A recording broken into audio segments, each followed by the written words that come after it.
Welcome to the Alarpa Podcast, the home for cultural chit-chat in and outside Madrid. People will talk.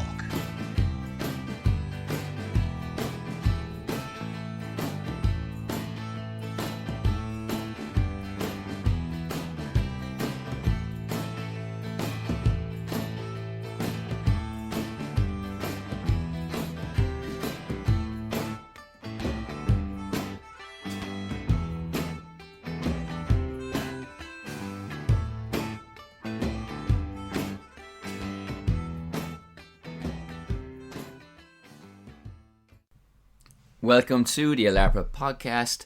Joining me in studio is Mary. How are you doing? Very well, thank you. You look resplendent with the shine of this Yeti microphone casting its gaze upon you.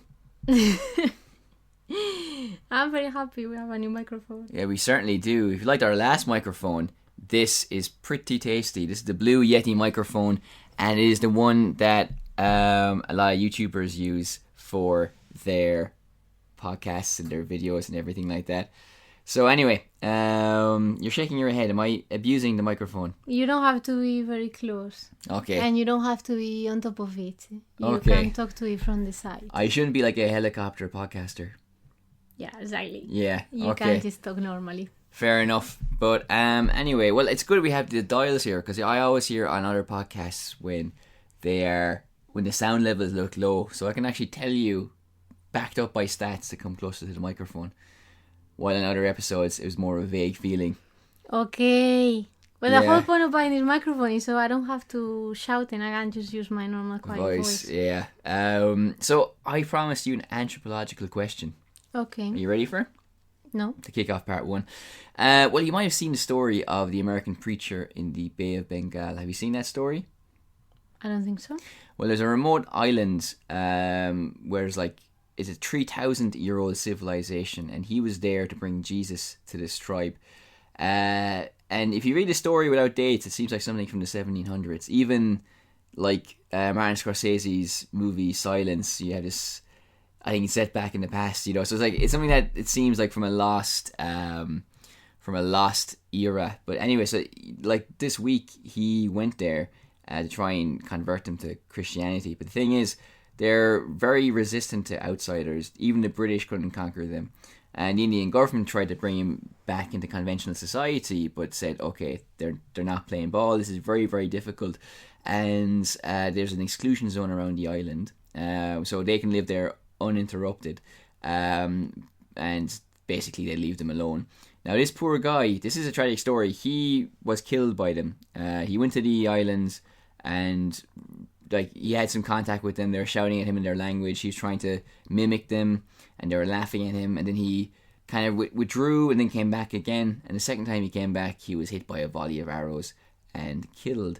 Now, the body is very hard to get because the police aren't allowed there.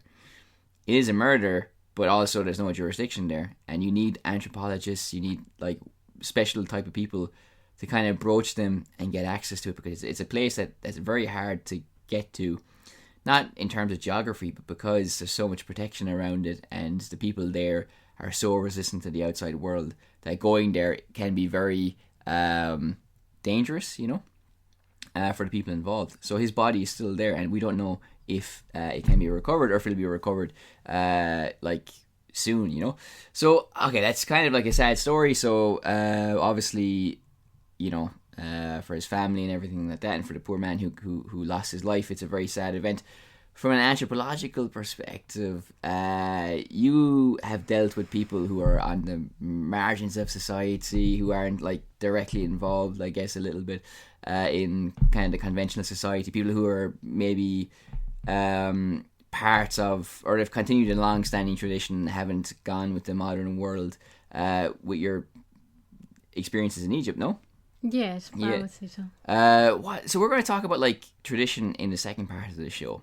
So there is a kind of link between these two things, but what is it, do you think, that keeps them kind of in those traditions? Now, that's not to say or to infer that that's a wrong thing to do, looking for a justification for why they would persist in it.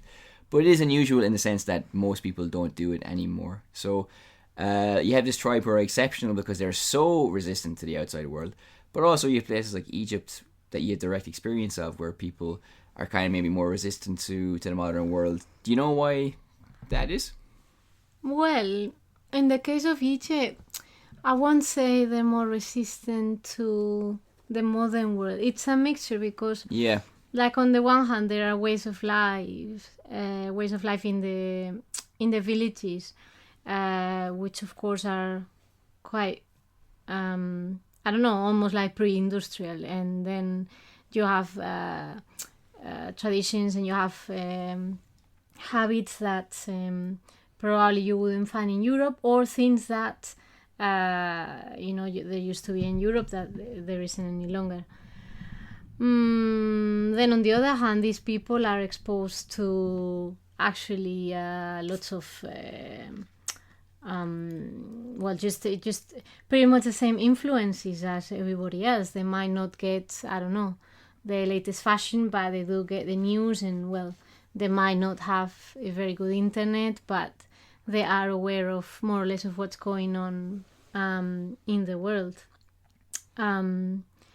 I remember once in a very remote village where there was absolutely nothing and nobody had anything, and they were discussing like the latest thing that the United States had said about Israel. So, and it was news, like fresh news. So in that respect, like there was a connection. But then the tribe that you were talking about, then I think, I mean, that's very rare now, and I think it just, like geography definitely plays a really big role there in keeping them, isolated, but also the size of the human group, because it's a lot easier when a group is small. It's a lot easier to not to be like, infected by external influences or anything like that. Yeah, because the reason I was making the comparison between the tribe in the Bay of Bengal and Egypt, for example, is that very often, even in European countries, when you have people of a certain territory, even like in France, for example, people speaking a version of French from the north of the country, very often are brought into line with what the centre views as being French or whatever nationality, So I guess you kind of hit the nail on the head there. Excuse me. Just kind of like... Press mute. This is our new functionality. Oh, really? Oh, wow. Okay. Yes. That's good, actually. I was kind of half burping there anyway. So I'll mute that in the future. But, so like these tribes who wouldn't really be promoted within Egypt, they're kind of on the second rung of the ladder in a lot of respects, no? Yes. Yeah, the Egyptian... Well, they're not tribes, but... Okay, sorry. Like populations that, perhaps because they're in remote rural areas, they're completely forgotten about, yeah.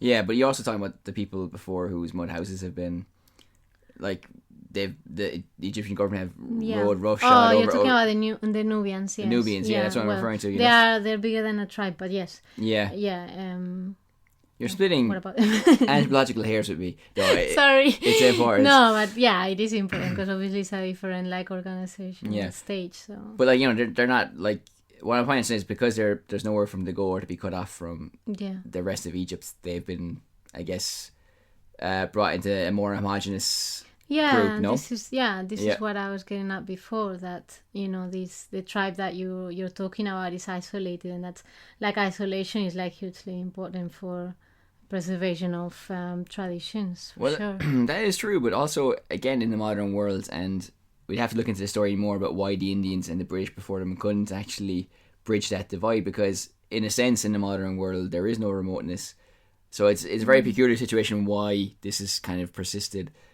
here. But nevertheless, I think I thought it was just a fascinating story, really, from this week, because again, it's from another world. Sounds like something completely from another world in another era, really. And it's always a funny thing, because for some people, obviously, he's very deeply held convictions, and for other people, if he hadn't gone there, he'd still be alive. But it's a very complex one. But nevertheless, traditions are what we're talking about in part 2. A bit cheerier, and we have to we'll make a special mention in part 2. But we were talking about traditions and you're Spanish, you say it. La movida, la movida, in general. Yeah. But also movida madrileña is because it started in Madrid. Yeah, went to Barcelona, Vigo, and maybe Bilbao. Yeah. Mm-hmm. But really, it was a Madrid phenomenon. And we'll be talking about that and the reaction of your parents to these strange young people. They're gonna become famous. Back in the 80s. Okay. Well, join us momentarily for that, and we'll be with you shortly.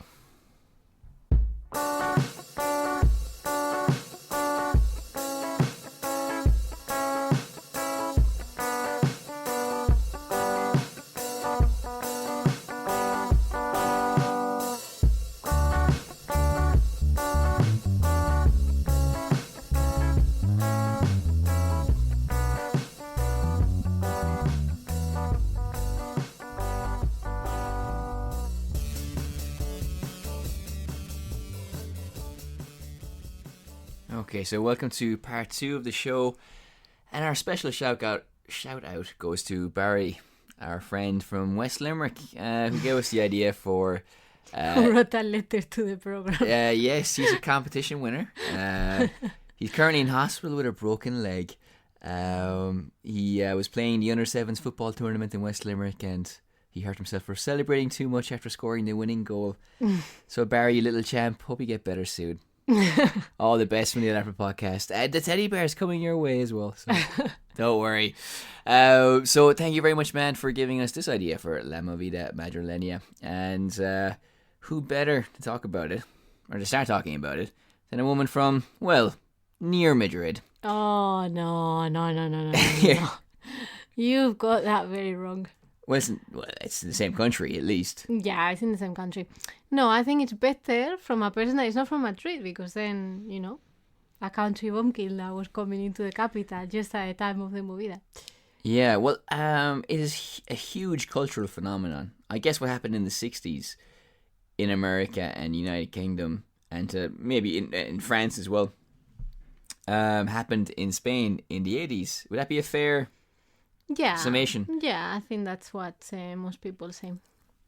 But it's kind of strange though, because like in the 60s, people always think of the 60s as this one homogenous decade, where this is happening from as soon as the clock turned and the calendar turned, it was the 1st of January 1960 until December 31st, 1969. It was just a whole decade of this, but it's kind of more diffuse, slow building revolution as well, because obviously this transition between the Moors of the 50s and I guess the modern world in a way, it was taking place over the course of that decade, over the course of those 10 years. So even by 64 and 65, you had people still living or hadn't really been fully immersed in this great cultural revolution. So where I'm going with this is that, first of all, is a very diffuse movement that took 10 years to kind of develop as well.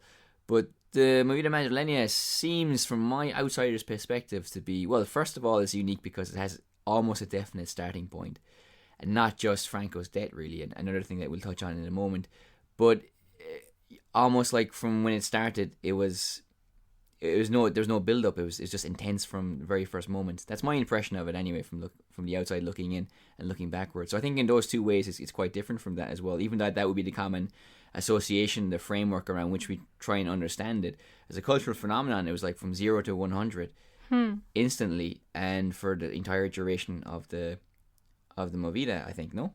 Yes, I would agree with that. I think obviously there's a detonant, which is like the end of the dictatorship. Yeah.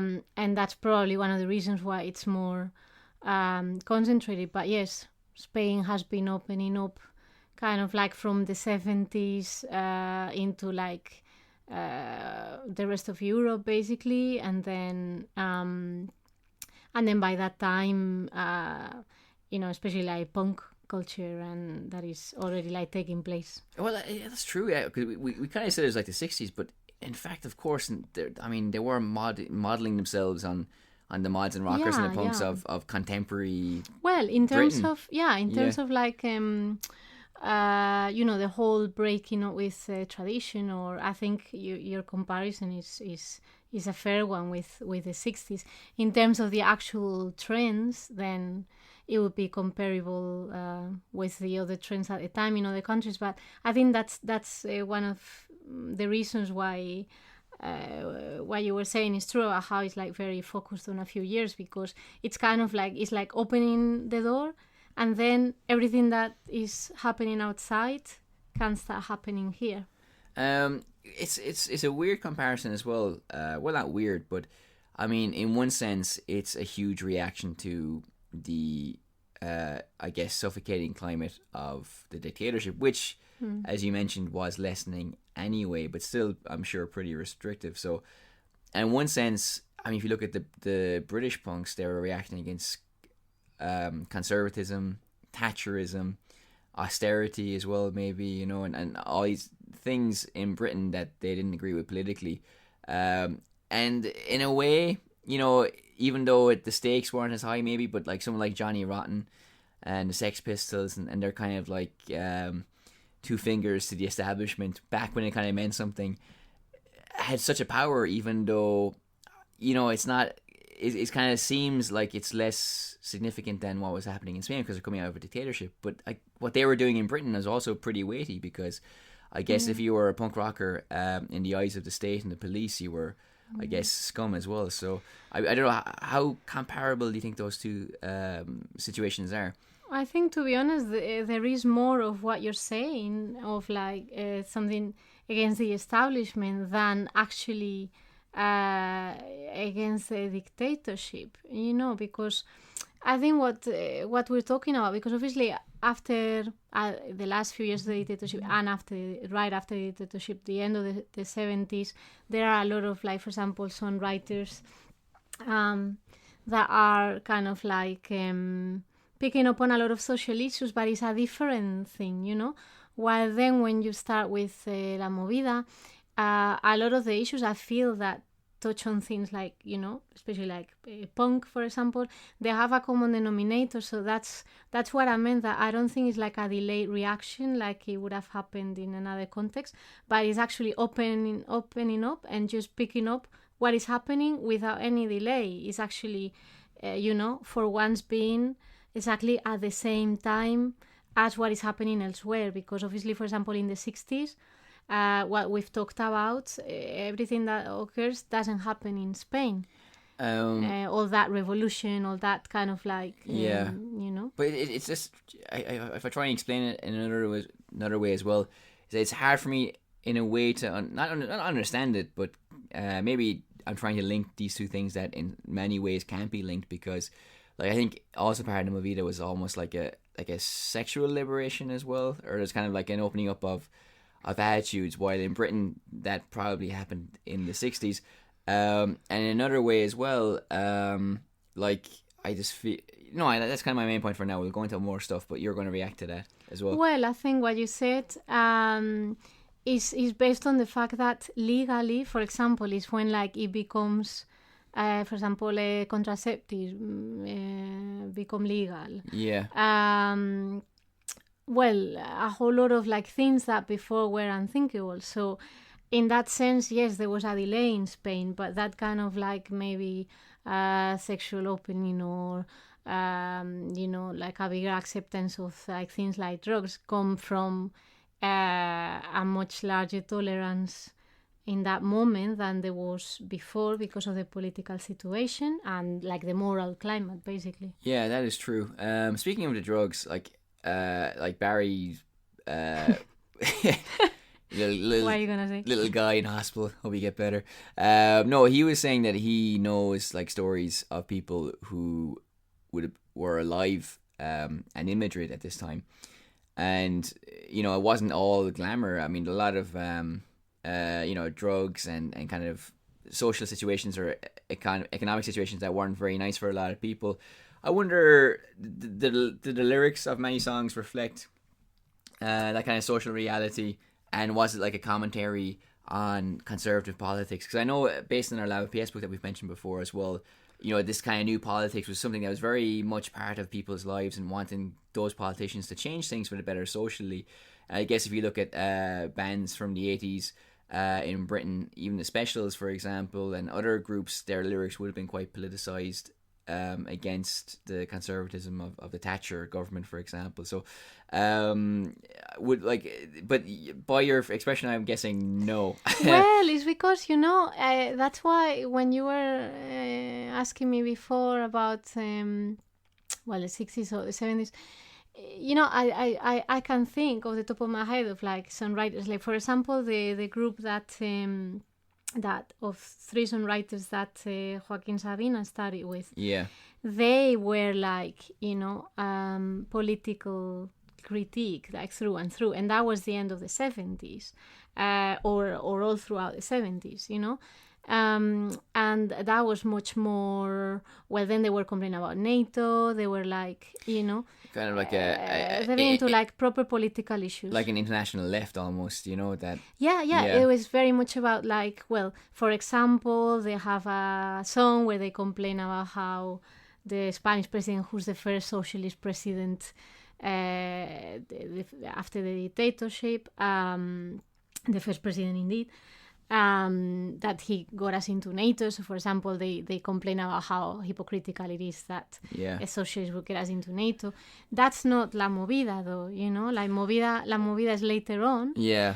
And then the themes are far more, to me, as in, we are not like slaves to the state, or like, but more in terms of like, we are the owners of our own body, and we are the owners of our own lives, and we can do with them whatever we want, which is kind of different, I think. I think you're right. And also in Spain, I guess, if it's a reaction to things that happened before, and mentioning Sabine and other writers and poets of other generations, I think, in the Civil War, also the 27 generation, you have a long legacy of writers talking about very explicitly political things. So I guess maybe there wasn't such a need for it either in La Movida, because it's something that had been articulated so many times in Spanish history, See, the thing is, I'm not sure whether there's so much an interest in politics as, and I'm talking here especially the stuff in Madrid, because then there's another thing which is like Basque rock, for example, which was also an important part of La Movida, and I think that's much more political. Yeah. But when we're talking, for example, about famous like groups here, like, I don't know, it could be Alaska or things like that. Well, we have Nacha Pop, Alaska. Yeah. Los Pegamoides. Alaska y los Pegamoides is the same. Oh, sorry, Paradiso. Mama, Los Bolidos, Trastos, Mario Tenia, and Los Solitarios y Mermelada. Yeah, I mean... we'll talk about these, don't worry, at the end. We'll finish on a light note when we'll kind of reference those bands in more detail, but you're going to say something about them anyway, which you can do, of course. No, I was going to say that if you listen to the lyrics, like, for example, Alaska, it's like things like... like, for example, one of the most famous songs is like, I'm dancing all day, and like, basically screw the neighbors if they don't like the fact that my music is loud. For example, right? I guess it's kind of like punk, which is kind of like just exactly. 2 fingers up to everybody, exactly. And I what are you going to do? Want, and so, in fact, for example, yesterday I read quite an enlightening definition of La Movida, written by one of the protagonists, that was saying that it was kind of like an acknowledgement of the present to completely reject it and move on from there. So there isn't a political interest from my point of view, like trying to, focus on the Spanish reality. Yeah, it is a rupture from... it's a detachment, I think, in a way. Well, it's interesting that you say that, because what we can talk about here just for a little bit is theory, philosophical theory, and psychological theory about traditions and their function in society. And so there was this test. Well, before I talk about the test, like a definition of tradition is that when traditions take place on a regular basis, I am reading this stream of consciousness, they bring predictability and constancy to our lives. In addition to the nurturance and pleasure of communing, I'm making it aims at this. They help remove us, at least temporarily, from the cacophony of the outside world. We get reassurance that we will indeed be all right. Now, I feel like the La Movida is a reaction to tradition gone wrong, which is ironic, because based on this definition of what tradition is, it being a way for us to escape our daily toils and struggles, which, going back to the book that we mentioned in another podcast, The History of Collective Joy, that's why we Carnival, the Maypole, all these festivals, it was a way to kind of like put up with working in the fields and to just lose yourself. I mean, in the Carnival, you had people playing different characters, men dressing up as women just for the crack of it, and poor pretending to be rich, rich pretending to be poor. You know, these performed a very huge social function for us to kind of escape ourselves just for a moment. But also, to refer to that psychological test, it showed that when people are afraid of being punished, they're more comfortable following tradition. But when they feel like they're going to be rewarded, they are more likely to break with tradition and do something away from tradition. I guess the point that you could extrapolate from that is that tradition is very important, has a huge social component. I don't know, like in a way, I was kind of thinking that because the tradition and the consensus and the conformity had gone so wrong and became very suffocating, you just have this natural extreme reaction, and then there's balance and a kind of more normal typical life that we have now. But again, it's just hard for me to kind of square it, and I guess you don't have to try and square it or place it in a context of other countries, and again talking about Britain for example. But so I don't know, maybe it's pointless trying to do that. Maybe this is a good moment to talk about my parents. Well, actually it would be a great moment actually, because they do represent the old order. Exactly. So they of course were enamored by this. No, well, I think it's quite interesting because I mean it's a personal anecdote, but obviously my parents like used to live in Madrid, and then they moved to León, which is a provincial town, in like 71, which seems very close to the dictatorship, but then we also have to the end of the dictatorship, but we also have to bear in mind it's not the same Madrid than provincial towns that took a lot longer to open up. So for example, like going in 71 and then coming back to Madrid in 87. So all I remember my mom saying when I was little to other people when she was on the phone, when we just arrived to Madrid, was like, somebody has completely changed. This is not my Madrid. This is all she said when I was little. This is not my Madrid. Wow. Because when she left in 71, like, okay, fair enough. It was the end of the dictatorship, but her way of life was still very much like it used to be in the 50s. Yeah. And yeah, things were opening up, but yeah, okay, like, my dad would get chased by the police or whatever at university, things like that, but, it wasn't like kind of like, I mean, the social order was still like pretty much intact. It wasn't like in 87 where everything was like the complete world was upside down from their point of view. Yeah. And then it's when they were seeing all these like punks that we were talking about the other day with the color crest and the Hare Krishna and all this. And for her, I remember her like being like generally upset. Yeah. And in a way, they really blamed like the government, the local government, because I think one of the strange characteristics of La Movida was that it was very much supported by the local government and encouraged, to the point that there are famous speeches where basically the mayor of the town encourages people to take drugs and to take drugs and like have sex and have fun and go partying and like lose their heads and be young and all this. And then you can imagine like the shock that was going from a society, where like people cannot book a hotel if they're not married, to a society where somebody is telling you, well, take drugs, sleep around, experiment, all these things. Yeah, well, I guess in a way they're victims because they just weren't ready for it, and it wasn't their time. Well, they were just too old for it. Well, exactly. Like, yeah. I mean, they made families and everything. Like, it was too late for them. And there's a great scene in Easy Rider, which is a Peter Fonda movie with Dennis Hopper, where they're also in a kind of country town in America, and they're also the object of ridicule. So. Oh, we should have muted that as well. I know, but you were talking, so we would have missed what you were saying. It was impossible. But speaking of, like, again, this is being a community, for example, there's a quote here from Diego Manrique. Do you know this guy? No. Well, he's a journalist working for one of the major stations. And he was like saying here that these groups that were disparate came together, previously isolated, alone, but they kind of came together to form this kind of social movement. That's what happens even in political revolutions, where you've a patchwork of parties or people coming together for one common end, and then it kind of falls apart, or things kind of go back to normal anyway. We mentioned that this has a definite starting point. This would be the concert, which was a homage to, but you probably know more about this than I do anyway, no? But the band was called what? Caca de Luxe? Well, I know there were like quite a few groups, and it was like a concert organized by some like engineers, like an engineer faculty. No, they have the story here in ABC, and they refer to it as like our new wave. So they're talking about new wave here. Yes, so in New Year's Eve of 1979, a tragic accident in a car. So a young guy, Kenito, is that a place?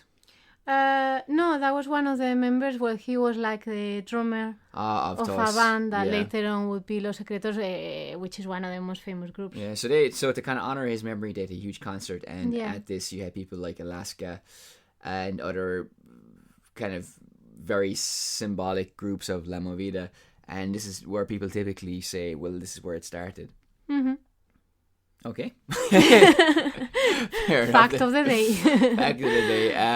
So that it's not something like widely known. Like for example, this maybe if you're like older, because these people that we're talking about now, they're on their 50s, 60s, 50s maybe, but the ones that are still alive, because a lot of them. Of the groups have been dying in the past 10 years or so, normally from like drugs. Yeah. We'll talk a little bit while we have just a little bit more time about some of the bands. So we mentioned Nacha Pop Alaska, Paraiso, Mama, Las Bolidos, Trastos. My accent is terrible in Spanish, but these groups are very familiar to you. But you told me a story. You told me a story about there's no beach in Madrid. Yes. So what's the story about that? Well, no, it's just like a song that it was. I can't remember where the group were from, but they weren't from Madrid, and in the song they just complained that Madrid could have this thing and the other, including the Movida, but that there wasn't a beach. At the end of the day, like come August, there wasn't a beach. So for them, that was like the most important thing. This was kind of like a few groups that were more kind of like. Tongue-in-cheek, and they were just basically taking the piss a little bit. Well, that's what I've read as well. That it was just like kind of nonsense for nonsense sake. Yeah. Mecano would be one of the bands that kind of were famous outside of Spain. Also famous France, because Penelope Cruz was dating the lead singer. At one point, it was in one of their music videos. I think she became more famous because of that, because at the time she was not famous at all. Whatever. She was like a teenager, but fair enough. This isn't the Penelope Cruz podcast. No, but there's a disagreement about whether Mecano really are kind of like an integral part of La Movida or not. Oh, really? Yeah. Well, that sounds interesting. Care to explain? No, just because the music was like, there were themes that were not that the others were very deep, but it wasn't kind of like so much breaking with establishment. It was more kind of like leisure and love and all right, it talked about things, for example, like homosexuality, which is something that had never been dealt with in a song in Spain. Yeah. And in fact, I remember it's in one of the most famous songs, and I remember listening to it when I was little, and I just had no idea what he was talking about, but it was kind of like expressing a subtle way, but it was there for the first time.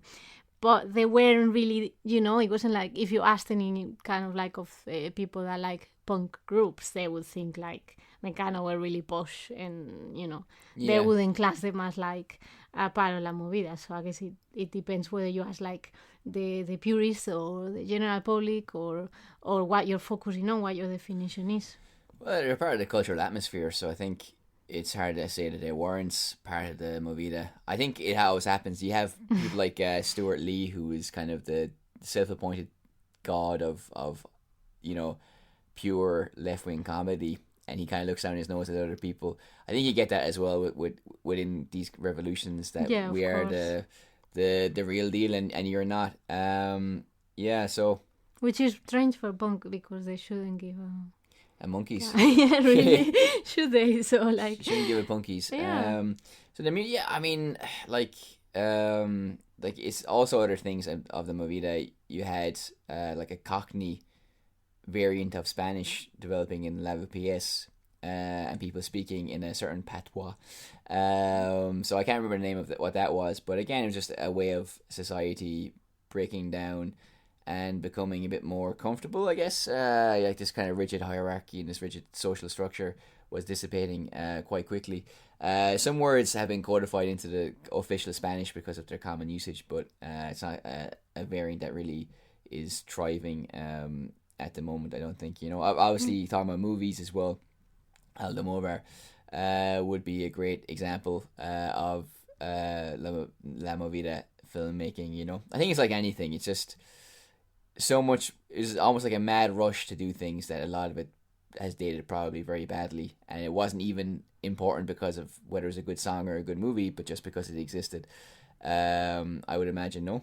Yeah, I think, I mean, with Almodovar it was like a real shock because all of a sudden you have movies where, you know, there's no censorship sorry. Yeah. So you don't have to like worry about any, but then it's kind of like it almost seems as though the movies cannot have any ordinary characters. They all have to be like they all have to be like society, like outlaws, and you know what I mean. They all have to be actively the opposite of what tradition is considered to be, which I think is one of the reasons why later on it can seem like too forced, because Almodovar has kept on doing those movies well into the 2000s, you know, and sometimes it's a bit like, well, all right, like, you know, you need sort of like a balance of people that they're not all like eccentric and it's like Tim Burton, you know. It's just like, okay, it's your style,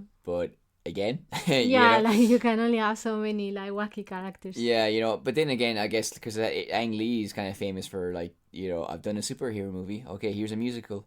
It's like you know, showing off very fat, like, you know, look, I can do every genre under the sun. So I guess you're down if you do, down if you don't. But we're going to wrap this up very quickly. But I guess as well, just one final thing we can say is like that probably, looking back, it seems as well probably more intense than it was. There must have been a lot of people who weren't, like, you know, like your parents, for example, were appalled by it, but a lot of ordinary people who were just maybe listening to the Meccano cassette, but...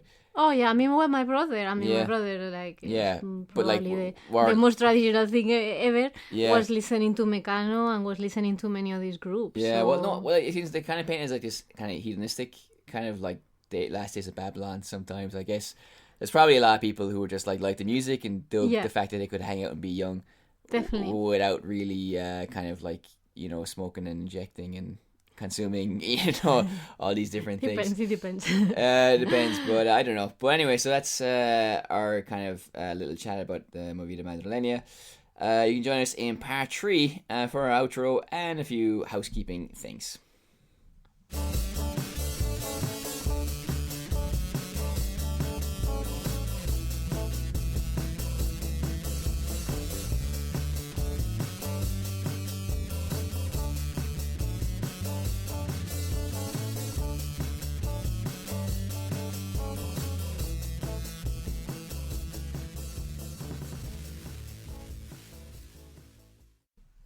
Welcome to, part 3 of the show. So the red light is on. We're recording. Thank you for bearing with us for the first 2 parts of the show. So you can take it away from this point, Mary. There's a newly coined, forged, liberated People's Republic of Radio or something. Can you tell me what I'm talking about? Radio Public. That's the one. So... Radio Public. You can listen to us on that platform or any other one you like Spotify or iTunes, or we're pretty much on all of them. But if you listen to us on Radio Public, then you help us keep doing what we do best. It's true. So if you listen to our podcast and you listen to us on Radio Public, you will give us some money. Not you personally, but your listening will provoke the company to support us financially. Anyway, so you can find us on Instagram, YouTube, Tumblr, our website elapramedia.com, and also our blog called Irish Slice of Madrid, where you can find interesting articles about all things political, cultural, social and historical involving Ireland, Madrid, and the connection between the two. So, Mary, sports? So you just say bye, don't worry. Okay, bye. Alright then, well, check in next week for another hot episode of the Elabra Podcast. For now, bye-bye. Till then.